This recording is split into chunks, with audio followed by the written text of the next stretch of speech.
Bismillahirrohmanirrohim. Assalamualaikum warahmatullahi wabarakatuh. Perkenalkan, nama saya Asri Rahmawati Azahro dengan NIM 200143004, jurusan Asuransi Syariah, semester 2 kelas A. Saya di sini akan menjelaskan kembali tentang pasar kuantitatif sempurna. Struktur pasar kompetitif merupakan struktur pasar yang paling efisien karena dapat menjamin terwujudnya kegiatan produksi barang maupun jasa secara optimal. Persaingan dalam pasar kompetitif akan lebih menjamin ketersediaan barang dan jasa secara cukup untuk dalam perekonomian.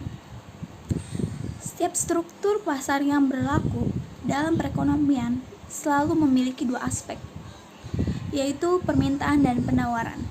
Setiap terjadi perubahan harga dalam perekonomian, maka kita harus meneliti bagaimana konsumen menanggapi tentang perubahan harga tersebut, serta faktor apa saja yang mempengaruhi permintaan.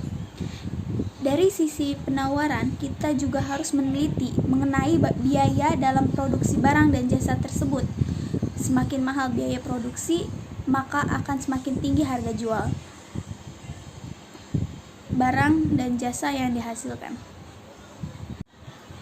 Kedua aspek yang disebutkan tersebut sangat penting dianalisis dalam menganalisis struktur pasar kompetitif sempurna.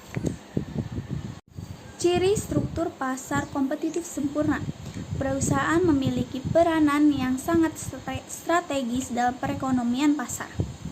Dalam struktur pasar kompetitif, sangat penting untuk menentukan bagaimana perusahaan berperilaku.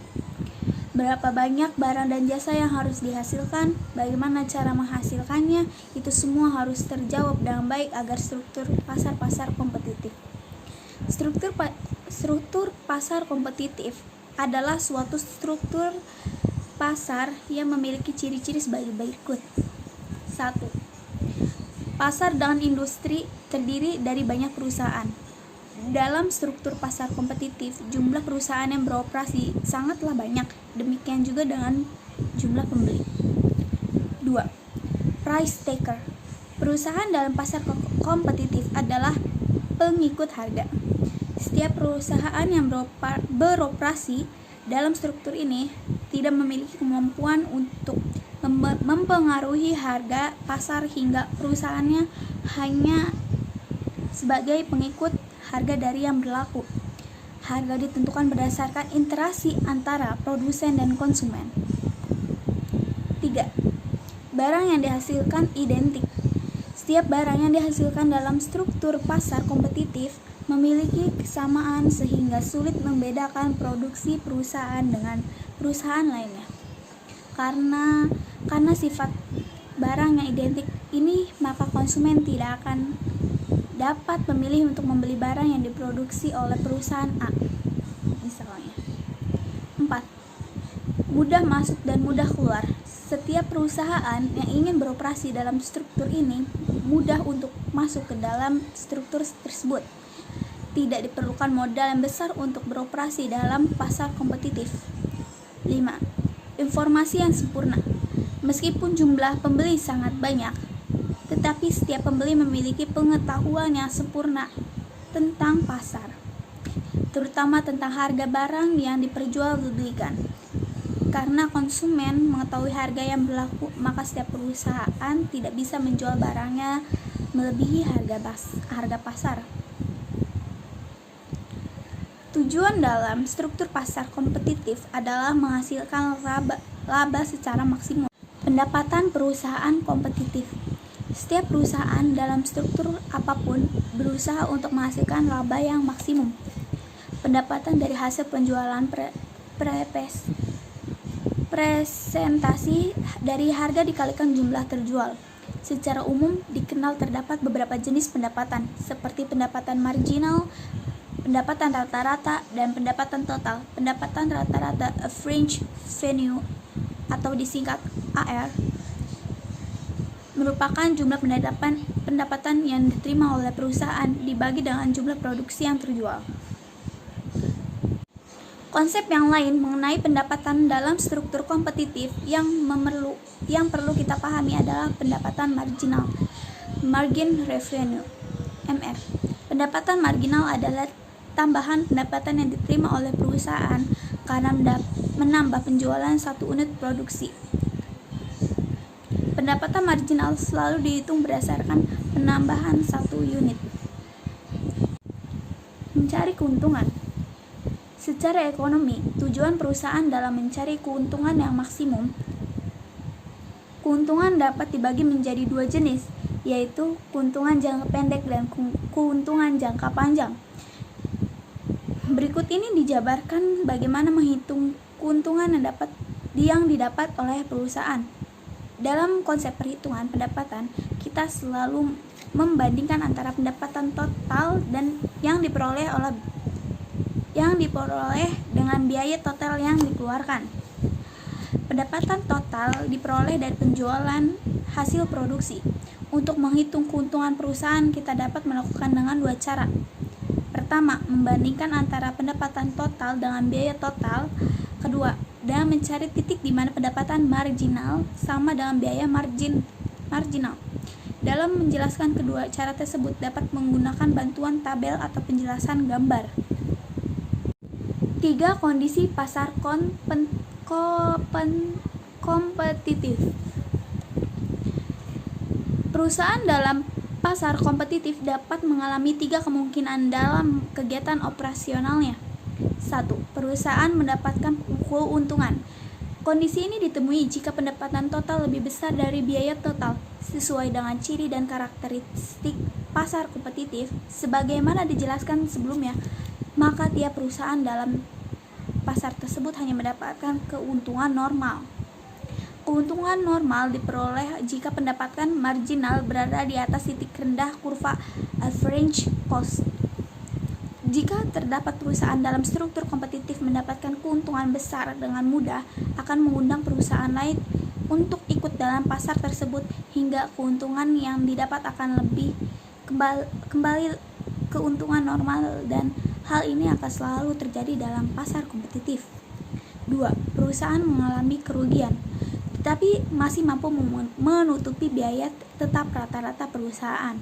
Dalam kondisi ini, operasi perusahaan masih bisa bertahan karena perusahaan masih memiliki kemampuan menutupi biaya-biaya rata-rata.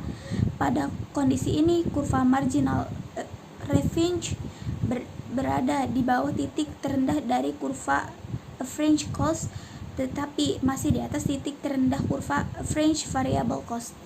3. Perusahaan mengalami kerugian dan harus menutup usahanya. Kondisi ini terjadi karena perusahaan tidak mampu lagi menutup seluruh biaya yang dikeluarkan, baik biaya rata-rata maupun biaya rata-rata variabel. Titik kurva marginal revenue berada di bawah titik terendah dari kurva biaya rata-rata dan biaya rata. Dalam membuat keputusan apakah perusahaan akan tutup atau beroperasi, pemilik perusahaan harus mempertimbangkan perbedaan antara biaya tetap dan biaya variabel. Sebagian biaya tetap tidak dapat dikurangi meskipun perusahaan sedang tidak beroperasi, karena sifatnya biaya tetap adalah biaya yang tertanam dalam perusahaan tanpa melihat perusahaan beroperasi atau tidak. Sementara itu, biaya variabel seperti gaji atau upah, biaya bahan baku, listrik, dan bahan pembantu tidak akan dikeluarkan biayanya jika perusahaan sedang tidak beroperasi. Keputusan sebuah perusahaan tutup memiliki alasan yang sama dengan keputusan untuk menutup sementara. Jika perusahaan menutup sementara, maka perusahaan akan kehilangan pendapatan dari hasil penjualannya. Tetapi perusahaan dapat menyelamatkan biaya variabel, maka perusahaan akan memilih keluar dari pasar kompetitif jika pendapatan yang harus diterima sedikit berada di atas biaya totalnya. Jika kedua pendapatan dan biaya tersebut kita bagi dengan jumlah produksi, maka perusahaan akan keluar dari pasar jika TR atau Key kurang lebih dari TC atau Ki. Equilibrium jangka panjang dan jangka pendek. Kurva permintaan dan penawaran yang kita gunakan saat ini pertama kali diperkenalkan oleh Alfred Marshall dari Universitas Cambridge. Marshall mengatakan bahwa pergeseran permintaan akan menghasilkan penyesuaian atas harga yang lebih besar dalam jangka pendek dibandingkan dalam jangka panjang. Untuk memahami masalah ini, kita perlu membedakan periode waktu ke dalam 3 kategori. Pertama, periode singkat, yaitu di mana tidak dimungkinkan terjadinya penyesuaian. Kedua, periode jangka pendek, yaitu periode yang dimungkinkan terjadi penambahan output meskipun tidak dimungkinkan perluasan fasilitas produksi. Penambahan output dilakukan dengan menambah tenaga kerja atau menambah jam kerja saja. Ketiga, periode jangka panjang. Periode ini dimungkinkan perusahaan untuk melakukan apapun dalam menambahkan output seperti melakukan perluasan perusahaan dan penambahan fasilitas produksi. Dalam jangka panjang, semua perusahaan atau industri dapat melakukan apa saja dalam menambah output. Perusahaan dapat menambah faktor produksi yang bersifat tetap dalam jangka pendek sehingga perusahaan dapat melakukan penghematan tanpa perlu lagi mengeluarkan biaya tetap. Kondisi yang lain yang memungkinkan terjadi adalah adanya beberapa perusahaan yang tidak efisien akan keluar dari industri dan ada beberapa perusahaan lainnya yang akan masuk ke dalam industri tersebut. Hal ini tidak memungkinkan dalam jangka pendek. Keluar masuknya perusahaan akan membuat penyesuaian tersendiri dalam industri dalam jangka panjang. Efisiensi dalam pasar kompetitif. 3 masalah pokok dalam perekonomian yang sering diperdebatkan adalah apa, bagaimana, dan untuk siapa barang diproduksi. 3 masalah ini harus terjawab dengan baik sehingga tercipta efisiensi dalam perekonomian. Dalam bagian ini, kita coba membahas kelebihan dan kekurangan pasar kompetitif. Pada bagian sebelumnya, kita telah membahas bagaimana pasar kompetitif merespon permintaan dan penawaran perusahaan. Permintaan dan penawaran menghasilkan berbagai jenis harga dan berbagai jenis barang yang diperjualbelikan di dalam pasar. Tidak terbatas hanya pada pasar hasil produksi, tetapi juga pada penawaran.